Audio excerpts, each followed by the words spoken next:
چهره جدید و باور نکردنی آریانا سعید در دبی و تصمیم حج رفتن آریانا سعید. آیا با واقعیت آریانا سعید با غزال سادات در رقابت است و دلیل حج رفتن آریانا سعید چی می باشد؟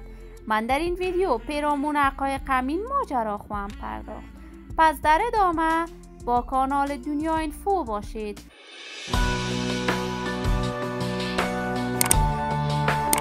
سلام، شما را خوش آمدید میگم به یکی دیگر از ویدیوهای جذاب کانال من. برای دوست شدن با کانال دنیا اینفو علامت سابسکرایب را فشار دهید. آریانا سعید هنرمند سابق قدار، محبوب و مشهور افغانستان است. آریانا را به نام ملکه دلها همه علاقمندان و دوستدارانش لقب داده است. آریانا سعید آهنگ‌های بیشماری برای دوستداران و علاقمندانش ثبت و نشر می‌کند و مسائل کنسرت‌های آریانا سعید در سرتاسر جهان مورد حمایت و استقبال گرمی قرار می‌گیرد. آریانا سعید یکی از هنرمندان بی‌بدیل و ماندگار کشور است که آهنگ‌هایش در میان مردم افغانستان همیشه ماندگار و گل می‌کند. آریانا سعید این روزها نه تنها برای علاقمندانش کنسرت برگزار می‌کند، حتی در محافل خوشی هموطنان و دوستدارانش در سرتاسر جهان اشتراک می‌کند. اشتراک آریانا سعید در بزرگترین عروسی یکی از پولدارترین افغان‌ها در کشور دبی مورد حمایت و بازتاب گرمی قرار گرفته است.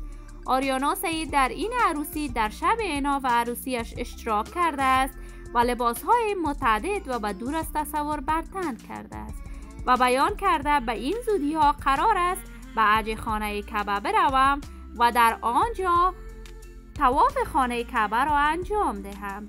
سادات یکی از موفق‌ترین هنرمندان کشور و یکی از پولدارترین خانم‌های افغان در آسیا هم برای حج خانه کعبه به عربستان رفته است و آریانا سعید قرار است این کار را از غزل سادات تقلید بکند.